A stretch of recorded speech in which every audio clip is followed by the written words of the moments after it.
Shalom, glórias a Deus. Estamos com o capítulo 36 de Êxodo. Graças a Deus. Muito obrigada, Senhor, porque temos a certeza que a Tua palavra é Jesus e nós estamos nos alimentando dele diariamente. Te louvamos pelo privilégio de podermos prosperar, porque temos a certeza que a Tua palavra é verdade. A Tua palavra diz que se nós meditamos de dia e de noite, nós prosperamos. E por isso teremos os melhores dias desse Ministério Apostólico Internacional Filhos de Jerusalém. Te agradecemos por isso em nome do Senhor Jesus. Amém. Hoje o capítulo 36, queridos, começa assim. Assim trabalharam Bezalel, Aholiabe e todos os homens hábeis a quem o Senhor tinha dado habilidade e inteligência para saberem fazer toda a obra para o serviço do santuário, segundo tudo que o Senhor havia ordenado. Moisés entrega as ofertas do povo.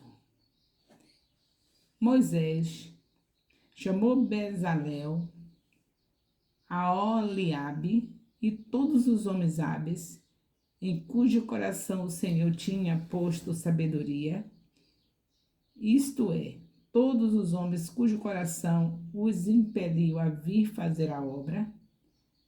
Estes receberam de Moisés todas as ofertas que os filhos de Israel haviam trazido para a obra do serviço do santuário, para fazê-la, e ainda cada manhã o povo trazia a Moisés ofertas voluntárias.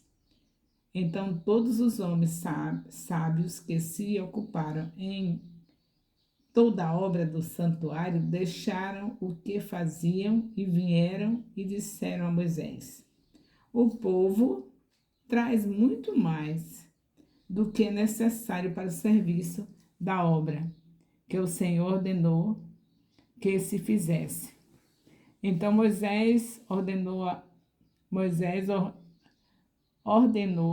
e a ordem foi proclamada no arraial.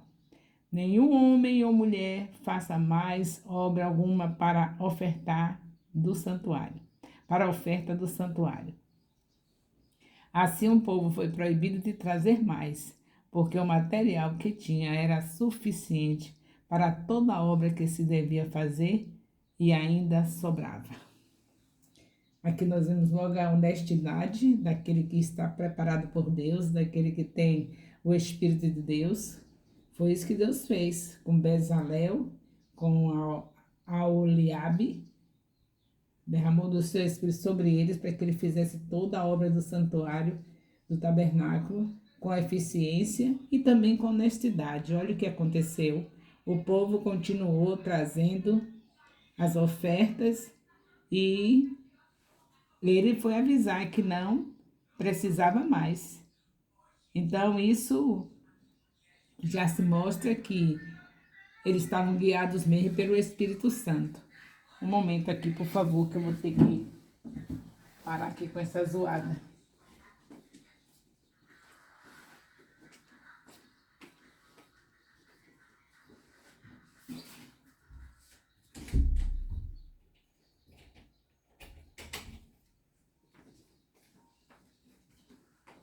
Pronto, queridos, eu tive que fechar a porta do quarto para poder a zoada que estava vindo do lado de fora não estar atrapalhando o nosso estudo. Perdão por essa interrupção. Então, nós vimos aí, a obra do Senhor é completa. Quando Ele põe o seu Espírito sobre nós, nós ficamos incapacitados de ser desonestos. Eles vieram dizer, não, já tem muito material. Se não fosse pelo Espírito, se não tivesse sido capacitado pelo Senhor com o seu Espírito, vocês acham que Ele ia devolver? Eles iam fazer o quê? Porque muitos que não têm o Senhor como dirigente das suas vidas fazem. Quanto mais material a gente providenciar para uma construção, os que estão trabalhando não se incomodam se vai sobrar, porque ali eles vão repartir, vão usar de desonestidade. Graças a Deus que o Senhor, quando convoca a obra dele para ser, a pessoas para fazer a obra dele, ele prepara, né? Para que essas coisas não aconteçam. E aí você tem que ter cuidado, porque nós temos que ter cuidado quando convocarmos pessoas para qualquer serviço que seja em prol da igreja, para que essas pessoas sejam cobertas de oração, sejam ungidas, para que não aconteça desonestidade. Que seja o exemplo de Oliabe e de Mazalel, de Eliabe e de Bezalel. Glórias a Deus. Já tiramos uma lição, né? Ter cuidado com as pessoas que vão trabalhar na obra de Deus. As cortinas do tabernáculo. Aí nós vemos daqui do versículo 8 até o versículo 19 desse capítulo 36, só falando da medida, de tudo, né? O Senhor dando todas as recomendações novamente, que nós já vimos isso aqui, já foi lido, aqui já é repetindo, porque o nosso Deus gosta de tudo dele perfeito, e para ter perfeição tem que estar relembrando o homem, olha é assim, olha é assim. Vocês estão vendo como é que eu estou fazendo esse discipulado. Para poder ter perfeição, para nós estarmos organizados, eu tenho que estar todos os dias num grupo especial com esses discipuladores, dizendo para eles, olha, faça assim, eu preciso me organizar, preciso ter uma obra boa, porque o Senhor quer que nós façamos a obra dele da maneira melhor possível, porque ele chama de malditos aqueles que fazem a obra dele relaxadamente. Então, o que eu estou fazendo? Pedindo aos discípulos para estarem comentando no YouTube, onde tem a palavra comentários abaixo do vídeo, e ali eles vão colocar o nome do discipulador ou discipuladora. Então já estão fazendo, mas ainda tem muita gente que não conseguiu, e eu vou estar sendo renovada a cada dia pelo Espírito Santo para ir em busca desses que ainda não entenderam, que tem que colocar um comentário no YouTube e ao lado do comentário o nome do discipulador. Os que são minhas discípulas, as pastoras, as líderes, elas colocam o meu nome.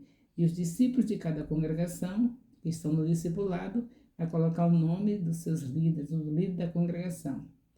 Isso é organização, isso é facilitar o meu trabalho. Com isso eu fico sabendo quais são os discipuladores do ministério, quais são os discípulos que estão com eles, e posso também saber qual é o dia que eles estão tendo discipulado para que eu possa visitá-los, facilitando o meu trabalho. Glórias a Deus que o Senhor tem nos ensinado a andarmos na perfeição e fazer tudo em ordem. O exemplo está sendo constante para nós em cada capítulo da Bíblia, como Deus gosta de tudo em ordem. Aí nós vemos aqui as cortinas, vocês podem fazer a leitura, é do versículo 8 até o versículo 19 desse capítulo 36, para facilitar o tempo, vocês vão lendo, vão tendo o conhecimento de cada detalhe que praticamente já foi dito, mas é bom repetir. Se Deus botou para repetir, porque é necessário ler novamente, né? Para mim é por conta do tempo. Nosso vídeo não pode ter duração longa. Aí vem em seguida a cobertura de pele e as tábuas. Fizeram também, outro subtítulo, cobertura de peles e as tábuas. Vamos começando aqui, esse versículo 20 do capítulo 36, que diz assim: fizeram também de madeira de acácia as tábuas para o tabernáculo, as quais eram colocadas verticalmente. Então, até isso Deus diz, os detalhes de cada coisa, como foi colocada as tábuas, a madeira que foi escolhida. Cada uma das tábuas tinha 4,5 metros de comprimento e 77 centímetros de largura. Que Deus é esse, né? Todos os detalhes. Ele podia dizer, foi feito de tábuas, a madeira era de acácia, mas não, ele vai dizendo até a metragem. Quantos metros de largura, quantos metros de altura. Isso é tudo muito lindo. E aí você vai nessa trajetória, fazendo essa leitura aqui, de cada detalhe que Deus está dando, que vocês tenham tempo suficiente para fazer isso. Enquanto isso, eu vou passando logo para o finalzinho do capítulo, e fala do véu e o cortinado e as colunas. Aí o Senhor vai mostrar como é que cria o véu. Fizeram então um véu de pano azul, púrpura, carmesim, linho, linho fino retorcido. Fizeram com querubins, obra de artista. Penduraram esse véu em 4 colunas e de madeira de acácia, revestidas de ouro. Os colchetes eram de ouro, sobre 4 hastes de prata. Fizeram também para a porta da tenda um cortinado de pano azul, púrpura, carmesim, linho fino, retorcido, obra de bordador. E as suas 5 colunas e os seus colchetes revestidos de ouro, as suas cabeças e as suas molduras, mais as 5 hastes eram de bronze, tudo aqui detalhado. Quem quer tudo em ordem, dá tudo detalhado. Por isso que Deus dá tudo detalhado, porque Ele quer tudo em ordem.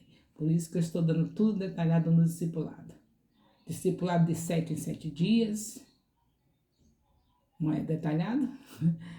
Que antigamente a gente não dizia, mas agora já está sendo assim.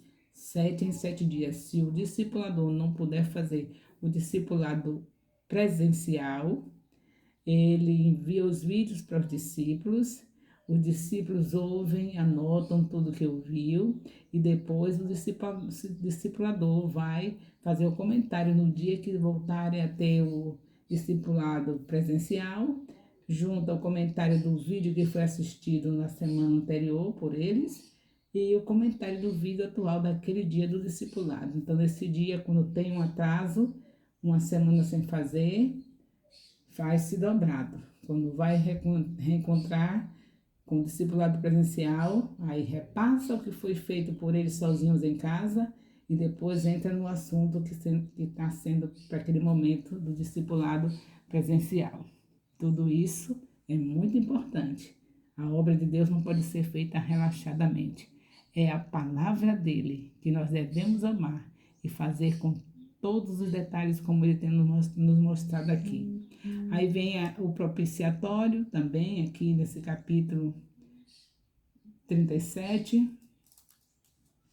Aqui eu já estou entrando no capítulo 37, onde tem a Arca da Aliança, também dizendo os detalhes, o comprimento, a altura, o forro, a madeira, tudo. Mesma coisa que fez aqui com o véu, os detalhes aqui também na Arca da Aliança. Vocês podem ler aqui no capítulo 37 a mesma coisa. Eu já estou querendo juntar os 2 capítulos, porque só é leitura e as lições que Deus vai nos ajudando a tirar de cada capítulo. Tanto eu tenho dado as lições práticas dentro do capítulo, como vocês também, os discipuladores também podem receber de Deus alguma maneira de fazer analogia do que está aqui há milhares de anos passados e do que está na nossa realidade hoje. É bom sempre fazer analogia. Num capítulo desse é para ser lido só para dizer: oh, que beleza, que maravilha, não, é para a gente ver o que era naquele tempo e o que pode ser na nossa vida hoje. E aí nós vemos os pães da proposição, como eu já disse a vocês, assim, isso aqui são assuntos conhecidos, né? Vocês sabem muito bem que nós, os apóstolos, temos falado da oração, do modelo do tabernáculo, que a gente está olhando cada elemento desse, a Arca da Aliança, os pães da proposição, o candelabro. Esse capítulo 37 está mostrando um assunto bem conhecido. E o altar do incenso também, quando termina aqui o capítulo 37, falando do altar do incenso e do óleo sagrado e o incenso santo. Tudo bom para vocês lerem, repassar o que já foi dito. Quem está acompanhando o que foi ensinado nesses meses anteriores sobre oração, se ajoelha no seu lugar secreto, começa pelo altar de bronze, são todos os elementos que estão aqui nesses textos da Bíblia, no assunto aqui de Êxodo. Aí você chega no altar, no seu lugar secreto, de preferência na madrugada, Deus fala com a gente na madrugada, nós falamos com ele o dia inteiro, lavando os pratos, varrendo casa, no volante, no trabalho, na empresa, mas Deus Para você ouvir, é necessário ele lhe dizer o horário. O horário é a madrugada, onde ninguém lhe incomoda, onde você pode ficar totalmente voltado para ele e ele vai falar com você. Muita gente tem sido impedida de saber o que Deus quer para ele, o que Deus quer falar, e aí Deus chama, a pessoa vira para um lado, vira para o outro, não levanta e não vem para o lugar secreto buscar o Senhor na madrugada e ouvir a sua voz. Então é necessário que vocês façam isso, vão acompanhando todos os passos aqui que vocês estão vendo que nós já ensinamos. Primeiro, o altar de bronze, você confessa os seus pecados.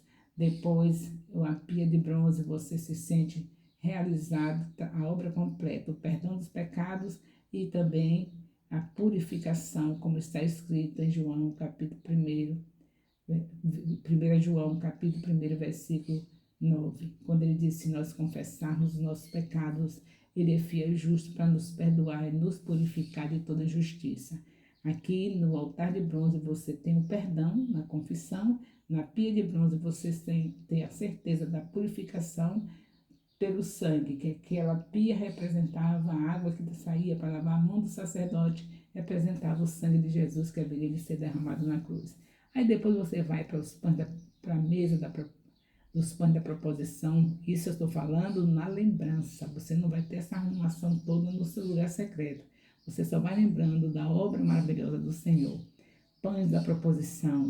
Aí você lembra que é o Jesus que estava apontando Jesus que haveria de vir para nos alimentar, o pão da vida, Senhor Jesus. Depois o candelabro, os 7 Espíritos de Deus, o Espírito Santo nos revestindo, nós estamos transformados em luz, como diz o Senhor em Mateus 5, versículo 14. Depois você lembra do altar do incensário, aí lembra que hoje você é esse incenso, você tem o Espírito Santo e você traz louvores ao seu Deus de uma maneira maravilhosa, dirigida pelo Santo Espírito de Deus.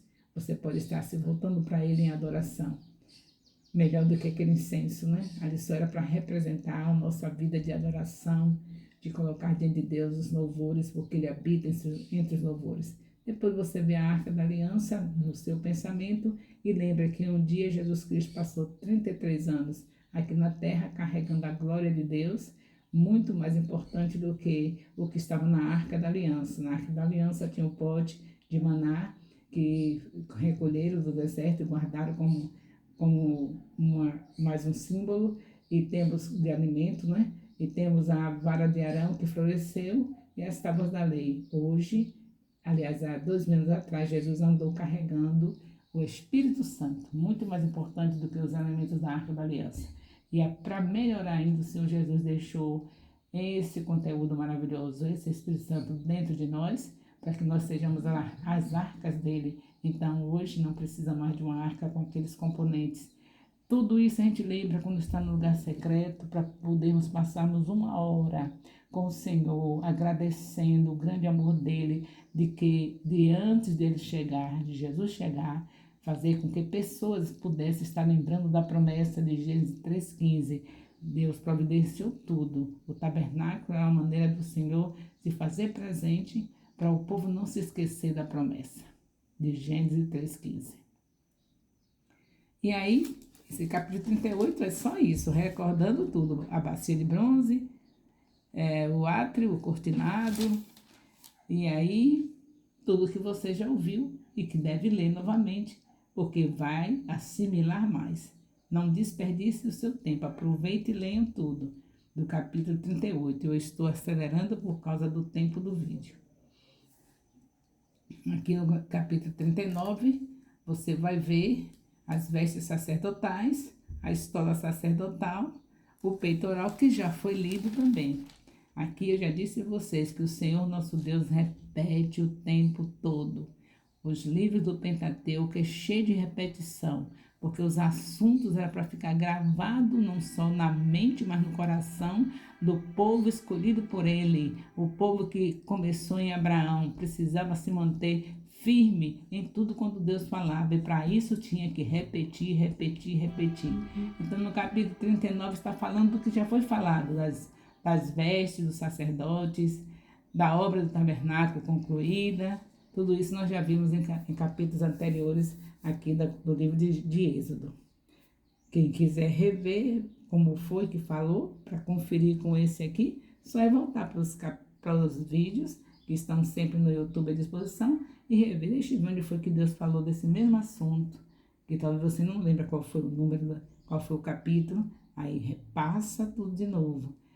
E aí, cada vez mais você é edificado, cada vez mais você se torna amante do Senhor Jesus, porque o Senhor Jesus é a sua própria palavra. Então, encerramos aqui com 3 capítulos, né? Tudo rapidinho, foi apenas recordando tudo que já tinha sido lido, que é o capítulo 37, o capítulo 38 e o capítulo 39. E o próximo discipulado será o capítulo 40. Esses capítulos aqui que foram juntos é porque já era tudo que vocês já conheciam, só bastava agora reler. E isso ficou para vocês estarem relendo no momento do discipulado. Louvado seja Deus por mais capítulos da Bíblia lidos, que vocês vão fazer isso direitinho, fazendo uma leitura compartilhada, cada um pode ler vários versículos, o discipulador vai acompanhando, vai comentando, vai ser tudo maravilhoso em cada discipulado desse ministério. O amor de Deus, nosso Pai, a graça salvadora do nosso Senhor Jesus Cristo, a comunhão do Espírito Santo seja com todos os discipuladores e discípulos do Ministério Apostólico Internacional Filhos de Jerusalém, desde agora e para sempre. Amém. Louvado seja Deus. Aleluia.